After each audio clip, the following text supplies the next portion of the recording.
If the burden of stability now rests entirely on your shoulders, if modern institutions will only ever rent your expertise when it suits them and discard you when it doesn't, how does that fundamentally change the way you value traditional degrees today? Oh, that is the million-dollar question right there. Hmm. Literally, given the cost of tuition. Think about it.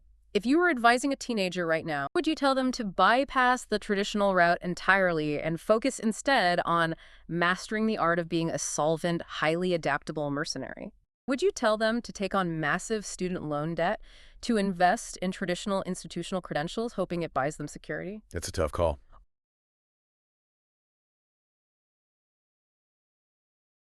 Imagine running a multi-million-dollar organization. Yeah. Just a massive, complex operation. Okay, I'm picturing it. Right. Now imagine doing that with exactly 3 paid employees. Oh, wow. I mean, that sounds completely impossible, right? Maybe even illegal. Yeah, exactly. Yeah. But it is happening every single day. And the most shocking part is that the entire operation is being basically subsidized by people who aren't even on the payroll. It really sounds like a glitch in the matrix. But when you actually look at the underlying math, it's a perfect reflection of how the modern professional world operates. It really is. So if you are listening to this on your commute right now, or maybe you're sitting at your desk wondering why your incredibly expensive college degree hasn't translated into the security you were promised, you really need to hear this. Absolutely. Because for decades, we were all sold this idea of a career ladder, right? Right, the whole do everything right narrative. You get the right degrees, you develop a specialized expertise, you put in the time, and the institution rewards you with stability. It was supposed to be a very straightforward transaction. But if you've stepped into the professional landscape recently, you've probably noticed that ladder is missing like half of its rungs. Yeah, you do everything right, but you still end up trapped in this exhausting cycle of permanent, temporary work. Which is really the defining paradox of the modern knowledge worker. I mean, you are highly specialized, yet entirely disposable. Exactly. And that is exactly what we are getting into on today's deep dive. We're unpacking a truly eye-opening piece of writing titled Highly Educated, Permanently Temporary: Learning to Stay Solvent in Our Contracted World. Such a great read. It really is. It was written by David Del Grande, and it comes to us from Grande Publishing. And our mission today is to explore David Del Grande's central observation, which is basically how entire industries, from higher education to media, and especially tech, have structurally shifted away from full-time employment to rely on this massive invisible army of contracted temporary workers. Before we really get into the weeds here, I do want to establish a framework for how we are going to talk about this. Yeah, that's a good idea. Because when people realize how fragile their employment actually is, the immediate reaction is usually anger. But this deep dive isn't a rant against greedy corporations. Right. And it's not an undue condemnation of the global labor market. David makes this explicitly clear in his work for Grande Publishing. What we are doing today is looking at an objective identifier of reality. So just looking at the facts on the ground. Exactly. This is a massive labor transition driven by simple business accounting. We aren't here to judge the morality of it, We're here to understand the mechanics of it so you can actually survive it. Okay, so let's unpack this, and let's start where David's own realization began, which was in higher education. Oh, this part was fascinating. Yeah, he shares this incredible perspective of returning to school as a 35-year-old non-traditional undergraduate student. And he's sitting in his required coursework, looking around, and he just has this profound, wait a minute moment. Because the people teaching his classes aren't those tenured, esteemed professors that the university plasters all over its glossy promotional brochures. Right, they were graduate students exactly his age, or they were adjunct professors literally piecing together a living from multiple campuses. What's fascinating here is how this works on a structural level. The university is marketing access to senior faculty and prestige to justify its astronomical tuition costs. But the reality of the day-to-day instruction, the actual product they're selling to you, is being carried out by highly trained people with multiple advanced degrees who have absolutely zero job security. Right. We are talking about professionals earning wages that, when you break it down hourly, barely clear what you might make working an entry-level retail job. It's wild, and the mechanics of how this happened are just crazy to me. Because historically, academia was the ultimate safe harbor, wasn't it? It was. It was where you went for a lifetime of stability. But over time, these institutions quietly decoupled the active education from the promise of stability. They preserved tenure, research grants, and high salaries for a very, very small, insulated group at the top. While the core engine of the university, like the actual teaching of thousands of undergraduates, was outsourced to an insecure contingent labor force. Exactly. It's a classic financial bifurcation. Now, at first, David J. Del Grande thought this was just a quirk of academia, like a localized problem. But then his career takes him into journalism. Right. He's covering systems from Pima to Essex counties in New Jersey. Yeah, and he sees the exact same structural decay in local media. He describes decades of institutional memory just being erased overnight by corporate buyouts. Just gone. Newsrooms that used to run effectively with 20 people were suddenly slashed down to 3. And those 3 people aren't just writing anymore. Oh no, they are experiencing a total collapse of roles. I mean, a writer is suddenly forced to be their own photographer, their own editor, and, their own social media manager. And often using their own personal laptops and cameras with absolutely no guarantees that they'll have a job next month. It's a huge burden. So I have to stop here and ask you a genuine question. When I was reading this part of the source material, I kept thinking, is this a sign that these systems are completely breaking down? Breaking down how? Like, is higher ed and local media just in the final stages of a total failure? Or is something else going on? Well, it feels like a failure if you are the worker caught inside it, for sure. But financially speaking, no, this is not a glitch. They are functioning exactly as designed under modern financial pressures. Wait, really? Designed to be this precarious? Absolutely. Organizations realize that maintaining a large, permanent staff with benefits, pensions, and healthcare is incredibly expensive. And it's financially rigid. If market conditions change, you're still on the hook for those salaries. Oh, I see. So the new business model became, let's operate on an absolute skeleton crew of permanent staff and shift the bulk of the actual execution onto freelancers, contractors, and temporary workers. Because if revenue dips, you don't have to do a messy round of layoffs. Right. You just don't renew the contracts. Wow. So if education and media sort of backed into this model out of desperation and shrinking budgets, that raises a terrifying question for me. Which is? What happens when an industry doesn't just adapt to this out of necessity, but actually builds their entire business plan around it from day one? Which, of course, brings us to the tech sector. Tech is the masterclass in this labor model. They didn't stumble into it. They perfected it. Yeah, as I was reading David's experiences in tech, it made me think of a construction analogy. Oh, lay it on me. Okay, imagine a massive construction company. In the old days, they might buy a fleet of highly specialized, incredibly expensive power tools. Right. But today, they realize they only need a specific $10,000 concrete saw for exactly one Tuesday in October. Right. They aren't going to buy it, insure it, and store it for the next 10 years. They are just going to rent it for the exact hours they need it, use it, and return it. Tech is doing this, but with human intellect. I like that analogy a lot, but Yeah. we really need to push it a step further to capture the reality of the worker. Imagine if that rented concrete saw also had to pay for its own maintenance, cover its own health care if its motor burned out, and figure out where it was going to sleep on Wednesday when the construction company was done with it. Oh, man. That is what tech is doing with human labor. That is painfully accurate. And David J. Del Grande saw this firsthand when he transitioned into tech-adjacent contract work. We are talking about critical roles here, data annotation, trust and safety, sensitive content review, evaluating AI models. Yeah, this isn't just fetching coffee. This is the manual labor required to build the future of artificial intelligence. But the pattern he found was just the adjunct professor model, scaled up and formalized. Short-term contracts, narrow funding windows, and extreme volatility. He notes that entire teams are hired for maybe 6 to 12 months. They work furiously on a project, and then the team just dissolves, and the pay rates are all over the map. Completely unpredictable. Right. David highlights this wild variance.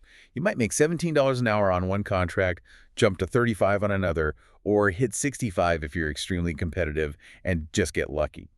But the common denominator is that permanence does not exist. Full-time roles are treated as short-term, time-bound experiments. If we connect this to the bigger picture, it explains so much about how these companies operate. But hold on, let me challenge this for a second. Go for it. If I'm a tech company and I hire a brilliant team of data annotators to train my new AI, and then I fire them 6 months later, doesn't my competitor just scoop them up? Don't I lose all my institutional knowledge? How do they actually build a cohesive long-term product if the team evaporates twice a year? That's where the concept of modularizing labor comes in. The tech company is very, very careful about what they contract out. The contractor doesn't see the whole puzzle. They aren't the architects. Oh, I see. The core permanent staff, that skeleton crew we talked about, they hold the intellectual property. They are the architects. The temporary workers are just brought in to lay a specific section of bricks. Wow. Once that wall is built, the tech company doesn't care if the bricklayer goes to a competitor because the core IP is already secured. So they get this specialized labor without any of the long-term commitment. Exactly. It comes down to externalizing labor risk. Think about a traditional hospital. They must retain their clinicians. A restaurant must staff its floor whether it's busy or slow. They internalize the cost of their workforce. But tech companies don't do that. No. Tech companies, particularly those driven by speculative valuation and Wall Street expectations, refuse to do that. They bring in expertise precisely when a feature needs to be built or a model trained, and the second the project is done, they release that risk back into the market. Because if they actually hired all those contractors as full-time employees, Their profit margins would completely collapse if they had to provide healthcare, retirement, and job security to the thousands of people training their algorithms. Their balance sheets wouldn't look exceptional at all. and Wall Street would instantly punish their stock price. Exactly. Again, looking at the research published by Grande Publishing, David emphasizes that this isn't because tech executives are cartoon villains rubbing their hands together. It is pure structural economics. They are optimizing for a financial environment that rewards externalizing risk. Okay, but this raises a massive red flag for me. Let's look at the human cost of this math. Yeah, let's look at it. If these jobs, whether you are an adjunct professor, a local journalist, or an AI data annotator, don't provide long-term stability, and they often don't provide a living wage that guarantees survival across the inevitable gaps between contracts, how are these systems still functioning? It's the big question. Right. Who is actually showing up to do the work? Because last time I checked, landlords don't accept modular labor experience as rent. This is the most profound and honestly uncomfortable realization in David J. Del Grande's entire analysis. Here's where it gets really interesting. Yeah. Let's go back to that multi-million-dollar nonprofit I mentioned at the very beginning of the deep dive. Right, the one with 3 paid employees. Yes. David talks about helping to run this massive organization. 3 paid employees. 3. The rest of the core labor, the people actually keeping the lights on and the mission moving, were 67 volunteers. And we have to ask, who has the capacity to volunteer 40 hours a week for a multi-million-dollar organization? Retirees. People who could afford to donate their highly skilled labor because they had pensions, paid-off mortgages, and stability from a completely different era of the American economy. Yeah. The senior operational roles were being handled by people who structurally did not need the money to survive. David uses this to point out a terrifying norm. It's not just nonprofits. The uncomfortable reality across many of these industries is that they only function today because someone else has already paid for their workers' survival. Wait, break that down for me. What do you mean someone else paid for it? Well, when an institution pays you $35 an hour for a 6-month contract with no benefits, that money does not cover the true holistic cost of your life. Right, it's just raw hourly pay. Exactly. It doesn't cover your health care, your retirement, or your rent during the 3 months you might spend looking for your next contract. Therefore, for you to accept that job and not end up on the street, you must have an external buffer. A subsidy. Precisely. You are subsidizing the tech company's labor costs. That buffer could be a robust retirement savings account, like those nonprofit volunteers. It could be a spouse who has a traditional, stable job that provides the family's health insurance. Or generational wealth. Generational wealth is a big one. Or for many younger workers, it's an incredibly high tolerance for personal debt, or the willingness to exhaust themselves working 3 side hustles just to make their main prestige contract in tech or academia financially viable. So the worker's family, or their future self via credit card debt, is literally subsidizing the profit margins of these corporations and universities. Yes, and this creates a phenomenon that David calls the unspoken filter. We like to think that the professional world filters for talent, intelligence, and hard work. A meritocracy. Right. But in a permanently temporary landscape, the primary filter is simply volatility absorption. The people who can afford to stay in these highly educated, high cognition roles are increasingly just the people who have the external buffer to survive the gaps. Wow. If you are brilliant, but you don't have a spouse's income or family wealth to catch you when a contract abruptly ends, you get filtered out of the industry entirely. You go find a boring, stable job just to survive. The risk has been entirely shifted from the employer's multi-billion-dollar balance sheet onto the individual worker's shoulders. Yeah, that's the reality. That is, it's devastating. But honestly, it's also incredibly validating for anyone listening who has felt like they were failing at their career. Very validating. If you've had to step away from your dream industry because you couldn't handle the contract gaps, you aren't a failure. You just hit the unspoken filter. You couldn't subsidize their business model anymore. It removes the personal shame from a macroeconomic problem. So what does this all mean for you? If you are a driven professional, you put in the work to get the overpriced degree, and you do high-stakes, high-cognition work, how do you navigate a world that demands your expertise but flat-out refuses to offer you stability? The solution that David proposes, and this is the vital, actionable core of the work published by Grande Publishing, requires a fundamental shift in how you view your own career. Okay, what kind of shift? We have to change our baseline question. Yeah. For the last 50 years, the central question for an educated professional was, where do I work? We sought identity, community, and security in the institution. We defined ourselves by our employer. Very true. David argues that we must stop asking that immediately. The new baseline question has to be, how do I remain solvent across transitions? How do I remain solvent across transitions? I like the pragmatism of that, but I have to push back hard here. Go ahead. When I hear phrases like remain solvent across transitions and manage multiple contracts, it sounds dangerously close to toxic hustle culture.